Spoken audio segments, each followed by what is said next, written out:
Call me today on Andrew Delivers. Andrew's gonna swim with sharks and swim with Andrew stingrays. jumps in and the sharks say, lunch! Then, after that, he swims with stingrays and feeds, and then you get a chance to feed them, touch them, and play with them. This is today on Josh Andrew 100. Yeah, as the title suggests, we are doing a commentary of Andrew Swims with Sharks, the first video, not the second one. Okay, as you can see, me and my mom are walking to the Adventure Aquarium, and you're gonna see the USS Olympia right here. And I'm gonna zoom in a sec, and then you'll see it. You can see it, just not up close. Yeah, that's the U.S. Olympia. It was a ship that served during the Spanish-American War, but after the war, it was decommissioned and sent to the Philadelphia. It was decommissioned in 1922 after the war, but now it's currently restored at the Philadelphia Museum.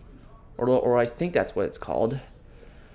Yeah, this video was way back in 2013, so you're gonna see my fat face in the camera a lot. So if you do watch the video, be warned. There is a ton of stuttering, a lot of shaky camera angles, and I was just an overall bad director in my day. And you're gonna see some family members in this video too. Yeah, there's my weird teeth, and now we're going up. Oh, and if you don't know what this aquarium has, it has a whole bunch of animals. It ranges from stingrays, sharks, even a hippo exhibit called the West African River Experience, and it's a cool place. Now we're going through the gift shops, and this video took place, I think, a couple days after my birthday, or a day after my birthday. I don't know. I forgot. But this was a birthday gift for my 13th birthday. Yeah, we're going through the exhibit, and if you do get a chance to swim with the sharks, what happens is an employee will come get you and take you to the shark realm, and he'll explain what the shark realm is, and after that you go up to the top of the aquarium. Now, right now, before we go into the aquarium, he tells us about this photo booth here, where you can take a picture with Gills the shark. He wasn't out when I recorded this, so you're not gonna see him. Or at least I think that's called. I think he explained that we get a picture of our wetsuits, but we didn't get a picture of our wetsuits here. Me and my dad got our picture on top of the aquarium, which I thought was really nice, and I still have that picture to this day in the living room. And you're probably wondering how much this experience cost. It wasn't super expensive, but it was over $100.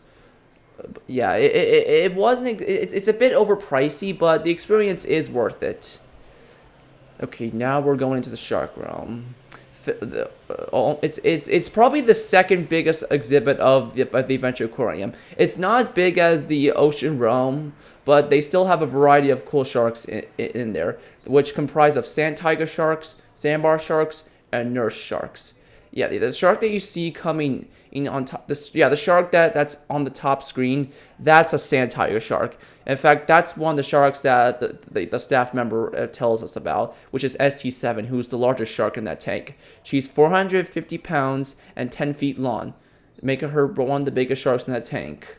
And we did see a couple while we were swimming with them, but they didn't come up as much as the sandbars, which are gonna pop up on the screen in a sec. And the sand tigers are pretty slow. Some are a little bit fast paced, some are slow, but that's just how they are. And yes, yeah. See that shark down at the bottom with the big dorsal fin, and the sharks with the huge dorsal fins. Those are the sandbar sharks, or sometimes they're also called the brown sharks because they have a brownish tint to their skin. And they also have nurse sharks in here as well. But I didn't see one nurse shark. Those sharks are mostly found on the bottom, and because those sharks are the kind that can sit on the bottom without drowning. Unlike most sharks, like the hammerhead, the great white, the whale shark, all those sharks need to keep swimming or else they'll drown. But not the nurse sharks and lemon sharks. They can sit on the bottom with no problem. As long as they gulp water, they'll be fine. So yeah. And they also used to have sawfish in here, which were flat shark ray-like fish that had a long and dagger nose. But unfortunately, those animals got sick and they passed away. I saw them around 2010 or 2009 when they were still around. But after the year after 2011 or 2010, I didn't see a single one. And I did ask the staff member where they were, and he just simply told me that they passed away. Another sea mammal that I remembered that passed away was a tiger shark that hung around the ocean realm. I recall seeing it around 2010 through 2012. But after a while, I noticed that where's the tiger shark? Until I asked the biologist who was in the water with us and what happened to the tiger shark in the ocean realm, and she had the same answer as the sawfish. It passed away. And I thought it was because it attacked one of the sea mammals, but now we know that they died. And they don't last forever in aquariums. And if you think that they're gonna add in a great white shark, then forget it, because great white sharks are impossible to keep in captivity. Although it would be cool to see one, although it would be cool for us to see one in action in captivity, it wouldn't be cool for the shark because they need a lot of space and their appetites are very different from other sharks. So yeah. Okay, now we're entering the upstairs through the filthy stairs. And I even made a compliment that they were filthy. Yeah, I was a loud kid back in my day. I was only 13 at the time. Until we get up to the top. Yeah, and you're all probably asking what got me into participating in Swim with the Sharks. Well, I came across this activity back in 2009 when I started to get on YouTube. Well, I wasn't uploading any videos, but I just remained a unaccounted user, if that's a word. And I came across videos of the Adventure Aquarium and videos that aren't there on YouTube anymore. And I came across a couple that said Swimming with the Sharks. And I saw that, I was like, huh? And as I saw videos of it, I thought it looked pretty lame. But over the years, I thought, you know what, that actually looks pretty cool. So I gained interest in Swim with the Sharks, the Adventure Aquarium. The problem was, I was a little kid, and you have to be 12 years old to participate in this. Because if you're under that age, you cannot swim with the sharks. But my wish came true in 2013. And I talked to my family about it, and they were able to work things out and make this thing happen. And yeah, after you that area right there is where you will receive your wetsuits and put them on to use. And know that this is not a free swimming adventure. You don't actually physically swim with the sharks, because that would require scuba gear, and it wouldn't be safe to be hovering on the top because I recall that sand tigers headbutt their objects before they bite them, and I would freak out if a sand tiger shark bumps me, because I don't care if they're harmless. They're creepy looking, and I would probably freak out if a sandbar or a sand tiger bumped me. And then I would probably lose an arm. I wouldn't say lose an arm, but I would be bleeding, and that would cause all sort of chaos.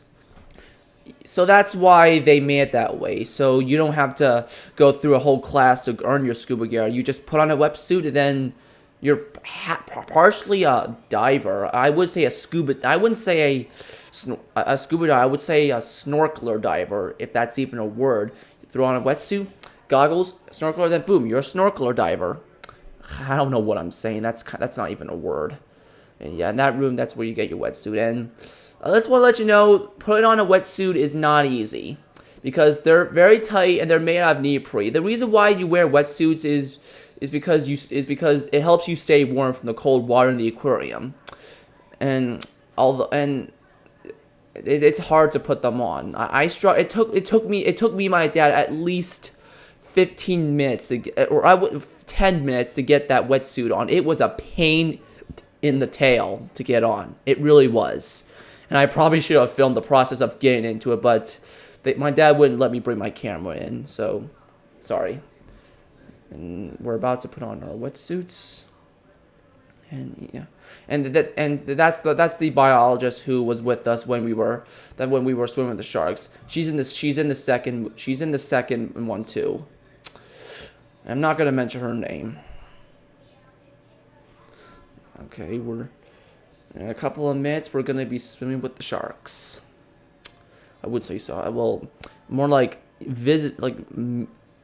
wouldn't say swimming, but like getting up close and personal with the sandbars and sand tigers.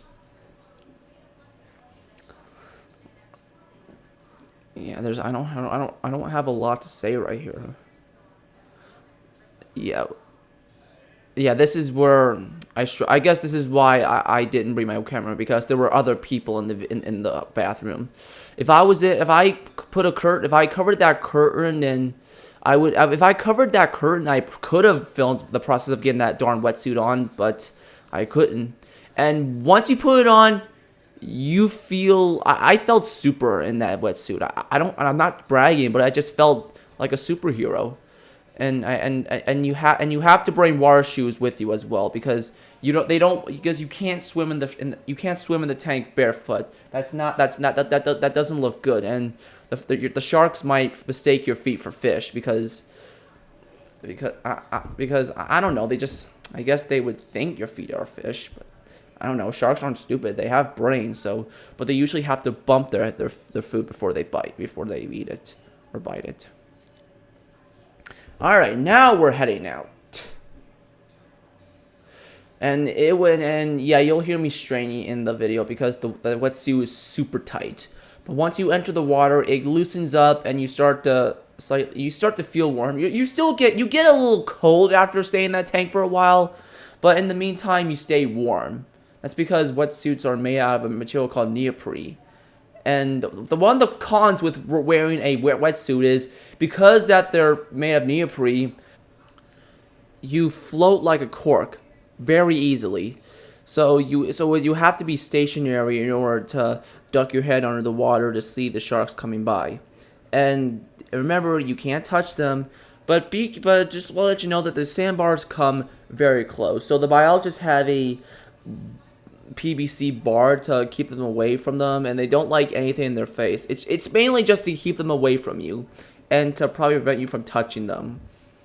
And then because they probably know you're hesitant to touch them, but trust me, you don't. Petting them would be like petting sandpaper. I don't know I haven't touched any sandbars or sand tigers. I don't know what their skin feels like, but it's better safe than sorry. Alright, now we're about to go on to the top of the shark realm, and me and my dad are going to swim with the sharks. You know what? When I was little, I don't know if that pathway has always been there. I don't know if it was installed later as the years went by, but I think it was always there. I think I don't know. I'll probably have to. I probably should have asked them if that pathway was always there. But I can't now.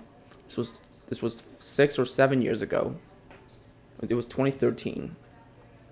And right here, before you go into the shark tank, they adjust your snorkelers and make sure that you're ready for your adventure. Yeah, there's other people in their wetsuits. Yeah, there are two variants of wetsuits. There are the black and blue wetsuits with the Adventure Aquarium logos on them, and there are the black and yellow ones that the biologist wears, and another one as well. And you can see the yellow gate, which that gate looks fragile. I don't think I would lean over it, because I have a feeling that if someone leans on it, it'll break and they'll probably hit their head on the shark tunnel. I don't know. They just look fragile. Not fragile, but they just look a little brittle, or don't seem mounted on the base properly. There's my dad, and he's. I was a bit apprehensive at first, and if you hear some high-pitched noises in the background, my brother was watching the Annoying Orange while I was swimming with them, and while my grandma and mom were watching. And this was when the Annoying Orange was good and was popular, but nowadays he's not brought up anymore, and he's just not as good as he used to be. Oh yeah, you can see the "Do not touch sharks" warning. And now we're entering the shark tank. Oh, and the staff member also warns me to just watch my step because there's a big block in front of me. If I didn't step over, I would have stubbed my toe and things would be bad. Okay, now we're entering the water.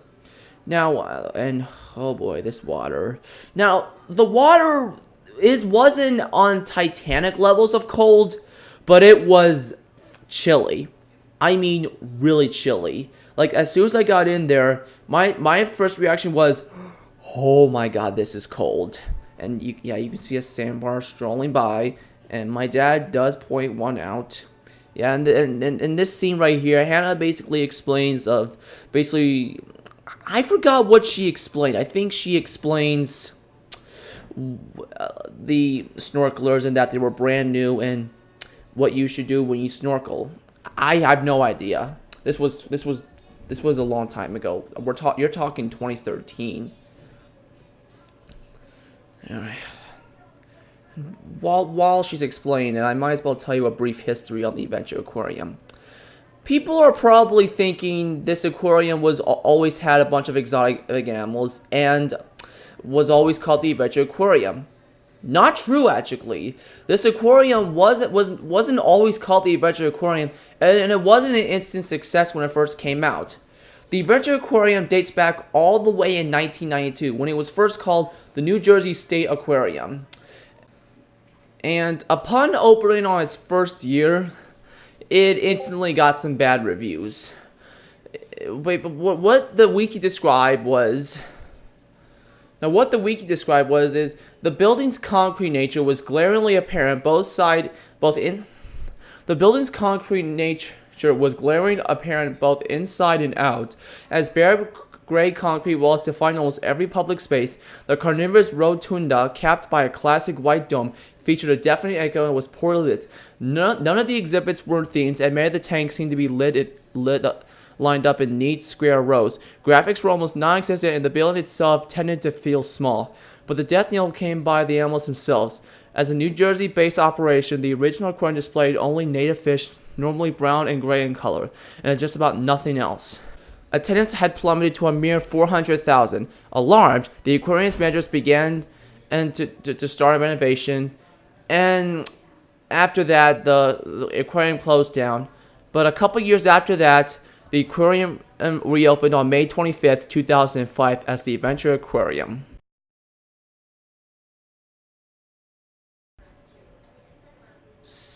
So yeah, the aquarium started off as a bomb, but in 2005 it became what it is now.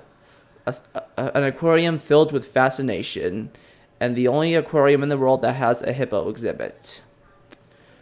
So yeah, she's not done yet. She's still going over the procedures. But I do have a couple of stories to tell about the Adventure Aquarium.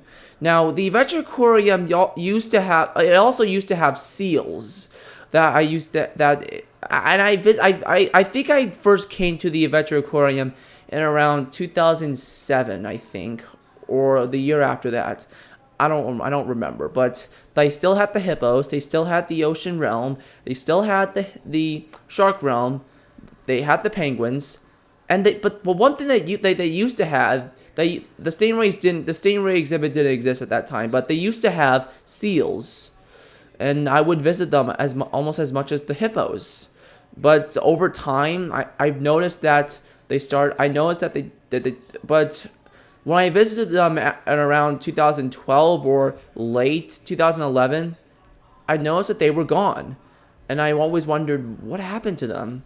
But then I made an assumption that they died. Or maybe they were released back into the wild and they couldn't keep them in captivity anymore. And yeah, that's that. And there's the other. That's supposed to keep the sandbars away from the guest. Or the swimmers. Alright, and I think we're about ready to continue on with our adventure in a couple of minutes. So, and they also had a big alligator called Big Mikey, or I think it was Big Mike. I think that was his name, but he never moved that much. Whenever I would visit that exhibit, he wouldn't move. He was in such a small exhibit. It was kind of sad, honestly. So they took him out. And I'm glad that they did, because that exhibit was way too small for a big, awesome alligator like him. So I don't know where he's at now, but I hope he's in a bigger and better exhibit now. Yeah. And and another story that I want to tell, and this one's pretty funny, was the time I experienced 4D for the first time. Back then, the Adventure Aquarium, the Adventure Aquarium has this theater that shows random shorts. Sometimes shorts from popular movie franchises, and sometimes educational movies, like at the Franklin Institute. And this one time, they were showing off a SpongeBob 4D film that revolved around on SpongeBob trying to get a Krabby Patty back from Plankton, who invented a clone of Patrick that took a Krabby Patty. And it was one freaky short. Like, it scared I didn't exactly know what the entrance was about, so I thought it was some kind of big activity home for children. So I went in, and I was greeted by a box filled with glasses, and I put them on, and I went into the theater and sat down. I was curious to what this was about until the big screen popped up, and once half the film started, I started crying. Not just from the big screen, but from the loud noises and the fact that everything was popping out of the screen. And I was a little kid back in that day, and it freaked me out. And since that adventure, I was afraid to go to movie theaters. But I overcame it I overcame it when I got older. And I was afraid to go to the Franklin Institute too, because it's a big dome. Its dome is a literal. Because its screen is a literal dome, and it's freaky. I remember experiencing it when I was in my kindergarten years, when we were going to a field trip to the Franklin Institute. Okay, now we're going into the actual Shark Tank, where we get to experience the sharks, or just look at them as they swim by us. Yeah, there's me, and I remember when I used to be short next to my dad, but now I'm a few inches taller than him now, the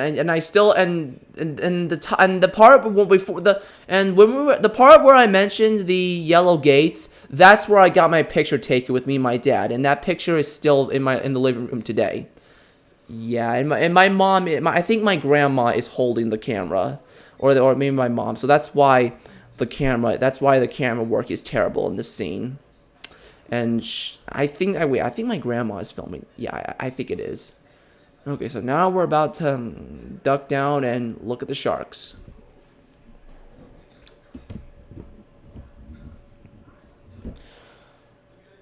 And I am a little nervous. That's why my arms are crossed. And you're probably asking, am I gonna do a commentary on the second one? No, because I'm basically explaining things I wanted to explain about the Adventure Aquarium, and it's a longer video, and I probably should mention that unfortunately I did not have an underwater camera at the time, so it's gonna be like this for the rest of the video. But there are some additional clips at the end where I sign off and a scene with the hippos.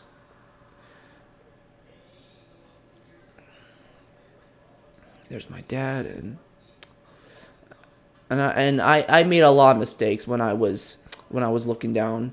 I went down too deep, and some salt water got into my mouth, and it tastes horrible. We're in water that sharks pee and poop all day, all 24/7. And I think, yeah, and that part, I was gonna mention that next. Yeah, after swimming with the sharks in about 20 or 25 minutes, you move on to another section of the adventure, which is feeding the stingrays and interacting with them. You go into this little room that there's a gate that keeps the sharks out, because sharks love to eat stingrays, and if there wasn't a metal door, then there would be cow-nosed stingrays all over the aquarium. Not all over the aquarium, but all over the shark realm.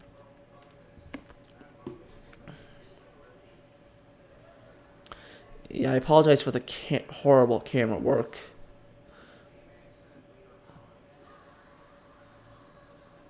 Oh, and I went too deep, and I got salt water in my mouth. And yeah, and I apologize for the terrible camera work right here. But if you do want to, and by the way, if you want to see the original video, a link will be in the description to see that video, as well as the second video. And what you do in the stingray part, I was going to mention also, is you get to feed the stingrays. You feed them fish, and you get to pet them too. And trust me, they're fun. It's a lot of fun to be in there. It's like being a room filled with underwater puppies.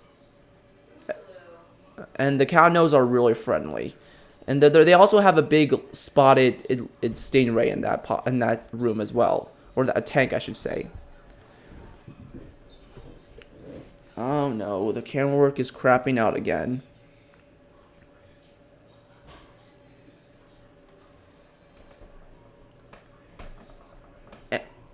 And you're all probably also asking, what got me into swimming with sharks the second time? Well, I just had a lot of fun with that trip, and I wanted to do it again at some point. So we even suggested that my brother would join, but we had second thoughts, so it just became me and my dad again. But that time, my grandma wasn't there and my mom wasn't there, and for some reason I found myself spending less time in that because I was a little okay. Now it's over, and now I basically sign off and tell you how you can sign up to participate in that adventure. And like, you have to be at least 12. I've already explained that you have to be 12 years old to participate in that, and you have to sign on their website to fill out an application. I don't know. I'm not the one who signed up for this. I think my parents did. Okay, now I think the video is about to end, and I hope you all enjoy this commentary. Give it a big thumbs up if you liked it, and if you're new to the channel, hit the subscribe button, like the video, and hit the bell so you will get notified every time I release a new video. Bye bye, and you see the hippo.